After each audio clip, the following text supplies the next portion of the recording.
오늘은 웃기고 슬픈 그런 얘기인가요? 그런 기사로 시작하겠습니다. 한통이라는 곳과 관련된 기사인데 여기 보시면 내용이 참 황당하기 그지없습니다. 국민연금 주식투자 총알바지로 국민을 이용하지 말라라고. 이렇게 되묻고 싶어요. 그러면 개미들 돈 따라고 국민들의 노후는 신경 쓰지 말라 이런 얘기인가요? 참 말이 안 되는 얘기를 하고, 또 한 가지는 이런 것들을 기사를 쓴다는 겁니다. 그것도 경제지가. 참 생각들이 없는 것 같아요. 물론 그 국민연금이 수익을 위해서 공매도를 대규모로 친다거나 뭔가 액션을 취하고 있다면 그거는 잘못된 일이죠. 하지만 자기 그 연기금의 운영을 위한 포트폴리오를 조정하는 과정에서 일어나는 액션에 대해서 이런 표현을 쓴다는 건 잘못된 표현이거든요. 그리고 기업의 가치를 올바르게 분석해서 중장기적인 투자를 한다면 국민연금이 판다고 해서 일시적으로 기업 가치가 사라지는 게 아닙니다. 가격만 움직이는 거지. 문제는 그런 투자 행위를 하지 않고 있는 개미들이 올곧이 수익을 목적으로 주식 투자를 하니까 이런 부분에 얘기가 나오는 거죠. 그리고 잘못된 정보나 이런 쪽에 귀가 솔깃하고 수익이 많이 난다는데 솔깃해서 그런 쪽에 쓸려가서 대규모 손실을 보거나, 이렇게 그런 행위를 하는 사람들도 단속해야 되지만, 그렇다고 그런 행위로 인해서 손해를 본 사람들을 우리가 가엾이 여기긴 해야 되겠지만 그 이상은 아닙니다, 사실. 왜냐하면 크게 이익을 내겠다라고 스스로 솔깃했기 때문에. 그런 것들에 대한 뉴스도 보도들은 반복해서 계속 나오잖아요. 스스로 개인적으로 판단을 해야 되는 그런 부분이, 그러니까 이익에 대한 포커스 때문에 이성이 상실된 거죠. 그런 것에 대한 책임은 사실 스스로가 지어야 됩니다. 그래서 항상 말씀드리지만 투자는 최종적으로 본인의 책임이 있다는 것, 그걸 다시 한번 일깨우는 그런 것 같아요. 여하튼 다시 넘어가겠습니다. 어제 그 주식이 우리나라가 이제 미국장이 셌었기 때문에 반등이 세게 올라다가 중국장이 굉장히 아래쪽으로 싹 빠지면서 저희도 장이 밀렸거든요. 그래서 와, 이게 무슨 일인지 도저히 모르겠더라고요. 두져봤는데 초반부에 두져서 나온 거는 이거였습니다. 서울경제기사인데 3월 2일자 기사고요. 코로나 봉쇄를 해서 중국 경기 비축이 가지했는데 물류업이 49.8, 이게 50 이하로 내려갔기 때문에 수축이라는 얘기거든요. 그래서 이건가라고 얘기를 했는데, 물론 이것도 의미가 있긴 있습니다. 그 PMI 지수들이 안 좋게 나왔죠, 최근에 중국이. 근데 거기에 이제 물류업 지수 같은 경우는 수축률을 빠졌으니까 의미는 있는 지표인데, 그 뒤에 찾아보니까 이게 핵심 이슈였습니다. 중국의 금융수장이 세계 금융시장하고 중국 부동산의 거품이 매우 우려된다고 거품이 붕괴될 수 있다라고 우려를 한 거죠. 그게 실제로 시장을 아래로 밀어내렸고, 그래서 일봉을 보면 이게 반등을 세게 했다가 그날 다시 다 밑으로 밀어내렸거든요. 그래서 상해지수하고 CSI 300 지수 모두 다 저점을 다시 테스트하러 내려갔습니다. 사실 그래서 새벽에 독일하고 유럽장하고 미국장이 궁금했었는데, 유럽장이 약세를 보이긴 했는데 초반부에 좀 약하다가 약간 들리면서 끝난 것 같았는데, 미국장 같은 경우는 여기 보시면 초반부에는 좀 밑으로 밀려 내려오다가 다시 반등을 해서 새벽쯤 보니까 또 올라가네 라고 생각을 하고 제가 잠이 다시 들었는데 아랫방향으로 세게 내리꽂으면서 끝났습니다. 그래서 나스닥이 1% 중반으로 끝났어요. 물론 뭐 3% 넘게 끝났던가요? 그 전날? 그래서 이 정도 떨어진 거는 크게 떨어진 건 아니다라고 생각할 수 있긴 한데, 여기 보시면 이게 그 기술주, 주요 기술주들 모아놓은 거거든요. 테슬라, 마이크로소프트, 구글, 아마존, 페이스북, 애플, 넷플릭스인데 이거가 그 5분봉입니다. 그래서 이게 3월 2일자 요때 어제 장이 여기죠. 그래서 초반부에 좀 내려왔다가 반등하는 것 같더니 아랫방향으로 굉장히 세게 내리꽂으면서 끝났어요. 일봉으로 보면 패턴이 어떻게 되고 있냐면 이렇게 되고 있습니다. 그래서 전체적으로 구글이 가장 그나마 지금 센 영역에 있고요. 여기 보시면 이제 검은색이 구글입니다. 이 구글이 가장 센 영역에 있고, 다른 것들은 탄력을 잃고 떨어지는 게 아닌가. 또 한 가지 중요한 거는 굉장히, 그러니까 한번 1차적으로 조정을 받고 세게 미국에서 밀려 올라왔는데 중국 당국자의 한마디 말에 물론 뭐 중국의 그 PMI 지수나 이런 것들이 아래쪽으로 떨어져 사실 그런 부분이 중요하기 때문에 어제 중국의 PMI 지수를 좀 보여드린 거거든요. 집중적으로. 근데 이게 당국자가 한마디 나온 것 때문에 글로벌 시장이 요동을 치고 있거든요. 그래서 굉장히 그런 생각이 들어요. 이 시장 자체가 꼭 그러니까 얇은 유리알 위를 걷는 것 같아요. 얇은 얼음판 위를. 그래서 언제 푹 빠질지 모르겠다라고 하는 생각이 들게 만듭니다. 그리고 또 원자재는 또 특이하게 움직이고 있는데, 유가는 보시면 세게 올랐다가 아래로 다시 이제 빠지고 있죠. 퉁 튀었다가 쭉 빠지고 있고, 구리 같은 경우는 오히려 또 쭉 빠졌다가 다시 반등하고 있습니다. 그래서 막 언박자가 나면서 움직이고 있어요. 시장이 요동을 치고 있는 것 같아요. 그리고 10년 국채 수익률은 다시 아랫방향으로 세게 내려왔습니다. 1.398. 그러니까 이게 장중 1.6이 넘었다고 보도가 나왔었거든요. 그게 이제 다시 안정권으로 다시 내려오고 있긴 합니다.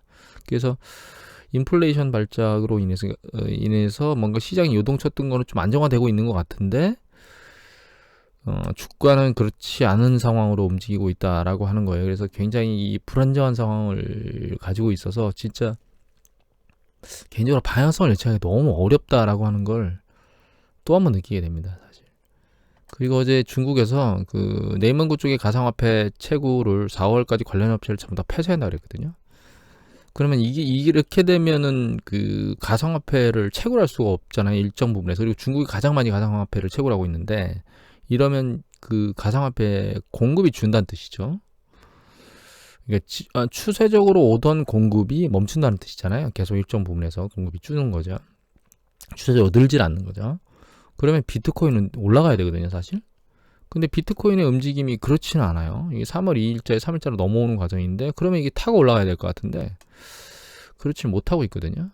수급의 관점에서 놓고 보면 타고 올라가야 되는데, 발표한 이후 내용을 보면 그렇지는 않고 있습니다. 그래서 시장 자체는 방향성 타지, 그러니까 추세적으로 추세적으로 놓고 보면 경기 확장 국면에 아직은 중반까지도 못 온 한 4분의 1, 3분의 1, 뭐 이 정도 올라온 상황이거든요.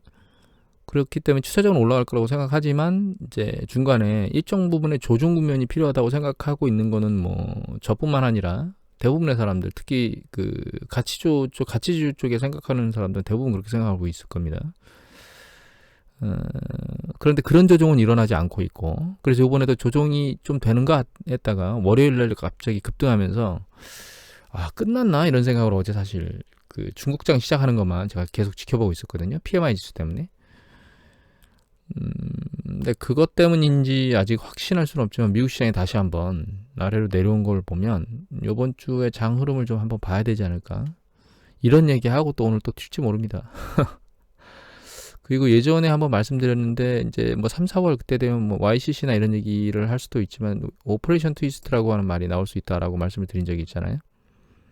YCC는 단순히 그 타겟 수익률을 딱 정하는 거기 때문에, 그 타겟 수익률을 정하는 걸로는 의미가 없고, 결과적으로는 그 채권, 그러니까 10년 국채 수익률을 매집하겠다, 그래서 채권 10년 국채 수익률을 이제 아래로 계속 누르고 있겠다라고 하는 결과가 더 필요하기 때문에 YCC 자체로는 의미가 없고, 결과적으로는 이제 국채 매집을 더 늘리겠다라고 하는 이슈가 나와야 될 것 같은데, 오퍼레이션 트위스트는, 그러니까 추가적으로 그렇게 국채를 매집하게 되면 양적 완화를 더하는 개념이고, 그게 채권 수익률이나 이런 인플레이션을 더 촉발하고, 그게 시장의 그 채권 금리를 누르는데 악재로 작용할 수 있기 때문에, 오퍼레이션 트위스트라고 해서 그 단기 자금 쪽에서 자금을 끄집어내다가 그러니까 단기 국채에서 자금을 끄집어내다가 장기 국채를 매집하는 형태, 그러니까 단기 국채를 매도하고 장기 국채를 매집하는 형태로 하면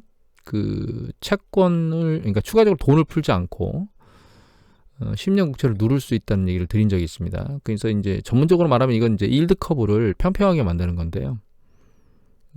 조금 더 처음만 하면 단기 국채를 팔게 되면 시장에서 단기 국채 가격이 떨어지겠죠. 그러면서 단기 국채 수익률은 올라갑니다. 반대로 장기 국채를 매집하게 되면 장기 국채의 가격은 올라가겠죠. 그러면서 장기 국채의 수익률은 내려가게 되거든요. 그러니까 이제 단기 금리는 올라가고 장기 금리는 내려가는. 그래서 일드 커브가 결과적으로는 그 점점 평평하게 만들어지는 액션을 취하는데, 이제 중요한 거는 그 추가적으로 돈을 살포해서 하는 게 아니고 단기 국채를 판 자금을 들고 장기 국채를 사기 때문에 추가적 양적 완화가 없이 10년 국채를 수익률을 아래에서 이제 어떤 일정 수준에서 커버하는 그런 액션을 취하는 게 오퍼레이션 트위스트입니다. 그 얘기가 이제 슬슬 나오고 있습니다. 결과적으로는 어떤 형태일지는 모르겠지만 지금 시장의 불안정성에 대해서 과거에 그냥 단순히 금리를 올리지 않을 거예요. 뭐 계속 양적 완화를 할 거예요라고 하는 이야기만으로 그 시장이 안정화되는 것에 대해서는 약발이 거진다, 끝나가고 있다라고 하는 신호라고 봐야 될 것 같고, 이 카드를 언제 만질지는 모르겠습니다. 전 개인적으로. 그리고 뭐 이걸 만질지 아니면 뭐 IOER이라고 하는 이게 이제 지준율에 대해서 금리를 더 주는 거거든요. 근데 그거는 효과가 이거는 양적 완화를 하는 패턴보다는 상대적으로 이 오퍼레이션 트위스터보다는 상대적으로 덜할 것 같은데, 하여튼 시장이 급격히 조정받을 때 카드를 내세우지 않을까, 이런 생각을 개인적으로 하고 있습니다. 근데 최근에 이제 주식시장의 조정은 사실 큰 조정이 아니거든요.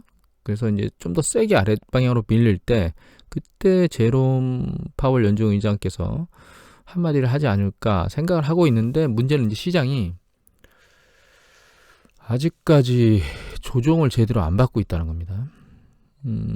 그래서 항상 현금을 보유하는 것, 그것이 가장 좋은 방법인 것 같고, 또 반복적으로 말씀드리지만 지금 그 시장에서 선도했던 주식들이 아직 그 아랫방향으로 붕괴되지는 그러니까 조정이 크게 일어나지는 않았거든요.